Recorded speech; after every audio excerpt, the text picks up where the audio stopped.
Have you ever stopped to wonder, what exactly is domestic violence? It's a term we hear often, but do we truly understand its depth and implications? Welcome to our channel, where we strive to shed light on this crucial issue that impacts individuals across all walks of life. We are your hosts, two women united by a common purpose, to spread awareness, spark conversations, and contribute to ending domestic violence. We extend our heartfelt gratitude to all of you who have chosen to return to our channel. Your support is the fuel that drives us. It enables us to continue our mission of educating and empowering individuals with knowledge about domestic violence. Your engagement with our content not only helps our channel grow, but it also amplifies the message we're striving to spread, potentially changing lives. Today, we're delving into a topic that's often misunderstood and shrouded in misconceptions. Domestic violence is more than just physical abuse. It's a systematic pattern of power and control enacted by one partner over another within an intimate relationship. It's a pervasive issue that can manifest in myriad ways, from emotional and verbal abuse to financial control and sexual coercion. At its core, domestic violence refers to a pattern of behaviors used by one partner to maintain power and control over another in an intimate relationship.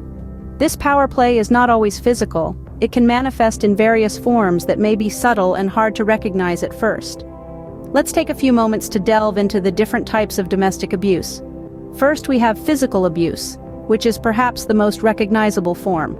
This includes any act of violence, such as hitting, slapping, punching, or using a weapon against the victim. Next, we have emotional abuse.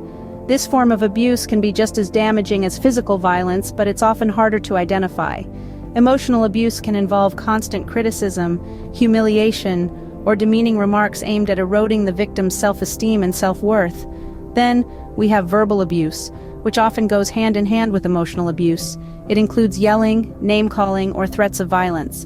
It's a form of communication that degrades, frightens, or belittles the victim. Financial abuse is another form of domestic violence that often goes unnoticed.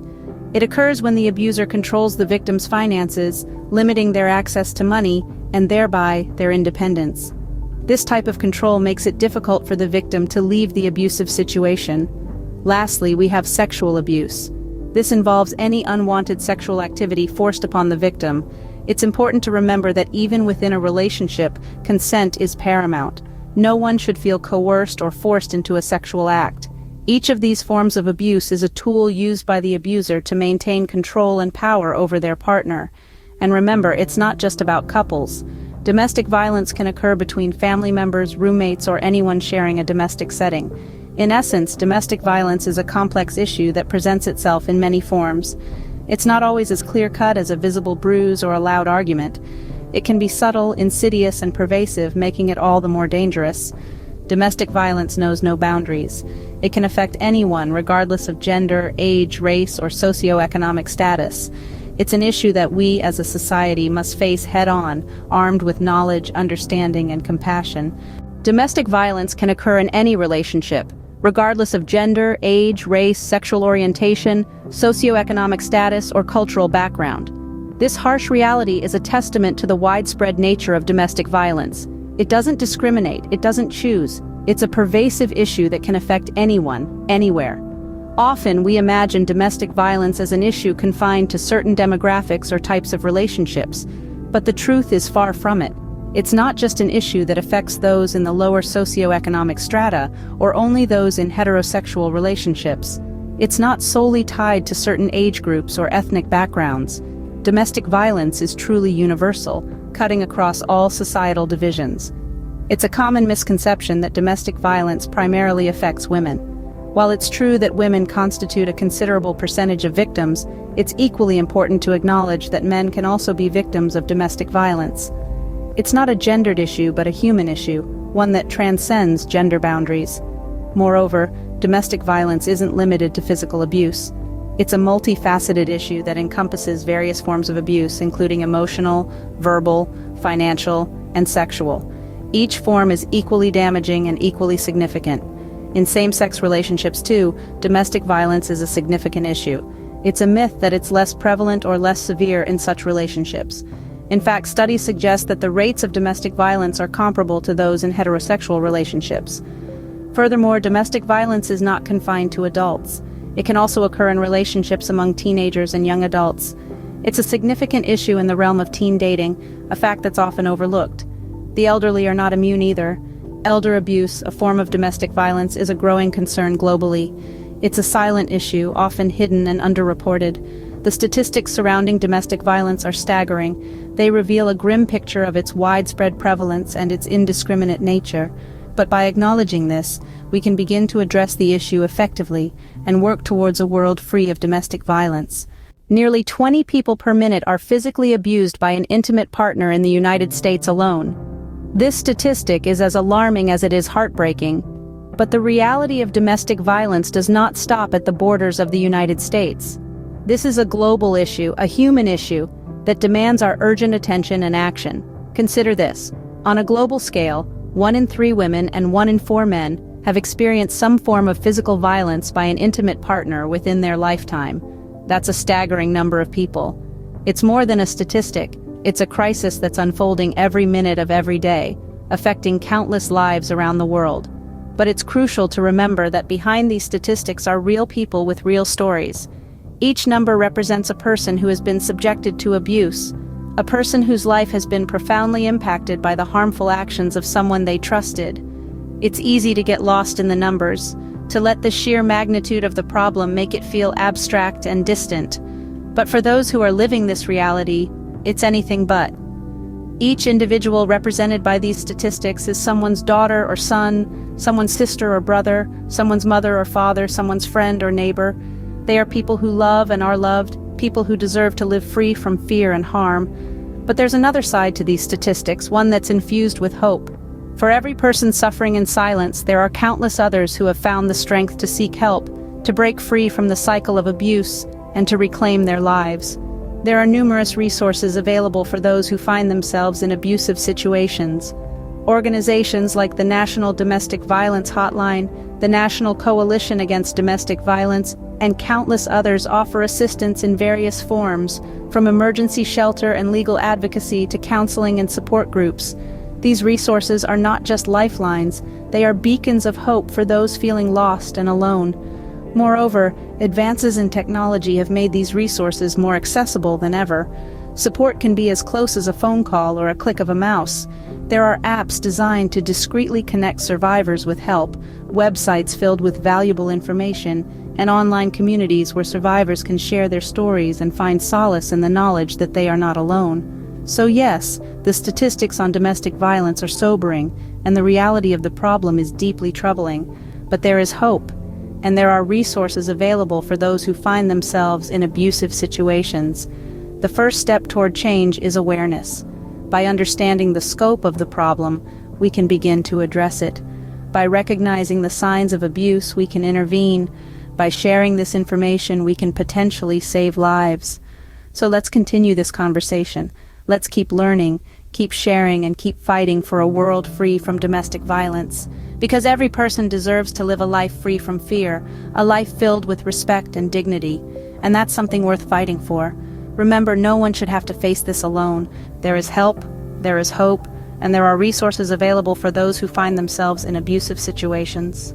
We want to equip you with knowledge that could potentially save lives. So, here are 10 signs that may indicate you're in a domestic violence relationship. Firstly, physical violence or threats of violence. This is the most recognizable sign of domestic violence. It's not just about visible injuries. Threats and intimidation are also forms of physical abuse. Secondly, controlling behavior. This may involve the abusive partner monitoring your movements, isolating you from friends and family, or dictating how you dress or behave. Control can be subtle, making it difficult to recognize at first. Thirdly, emotional abuse. This can take the form of constant belittling, humiliation, or undermining your self-esteem. Emotional abuse can be just as damaging as physical violence and is often used to break down a person's sense of self-worth. Fourthly, financial control. An abusive partner may restrict your access to money or resources. They might control all the finances, not allow you to work, or excessively scrutinize your spending. Fifthly, gaslighting. This manipulative tactic involves making you doubt your own reality or sanity. For instance, the abuser may deny things happened or insist you're misremembering events, leading you to question your own perceptions. Sixthly, intimidation tactics. The The abuser might smash objects, destroy property, or display weapons to instill fear. These actions are used to control and manipulate their partner. Seventhly, sexual coercion or assault. This can involve any non-consensual sexual act or behavior. It's important to remember that even within a relationship, every individual has the right to consent to any sexual activity. Eighthly, manipulative behavior. The abuser may use guilt-tripping, play the victim, or twist situations to their advantage. This is done to confuse and control their partner. Ninthly, extreme jealousy or possessiveness. An abusive partner may see you as a possession rather than an individual. They may become excessively jealous, accusing you of cheating without basis, or may attempt to control who you see and when. Lastly, escalation of violence over time. Domestic violence often begins with emotional abuse or minor incidents of physical violence. Over time, the abuse can become more frequent and severe. Recognizing these signs is the first step towards breaking the cycle of violence. If you identify with any of these signs, it's crucial to understand that help is available. There are numerous organizations and professionals ready to offer support and resources to those experiencing domestic violence. If any of these signs resonate with you, please know that you're not alone. There are organizations and professionals ready to offer support. This sentiment is so crucial, we can't stress it enough. When facing an issue as serious and potentially life-altering as domestic violence, it's essential to know that there are resources out there, ready to lend a helping hand. The first step towards change is often the hardest.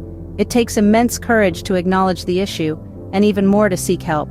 But remember, the strength is within you, and the moment you decide to reach out, you've already made significant progress. In the United States, organizations like the National Domestic Violence Hotline are available around the clock to provide support. They offer services in multiple languages and are equipped to assist individuals with hearing impairments. Their hotline is completely confidential and can be reached at 1-800-799-SAFE. Globally, organizations such as Women's Aid and the World Health Organization provide resources and support to individuals experiencing domestic violence. They offer a range of services, including safe housing, legal advice, and emotional support. For those who aren't quite ready to reach out to a hotline or organization, there are still steps you can take. Educating oneself about domestic violence and its many forms can be an empowering first step.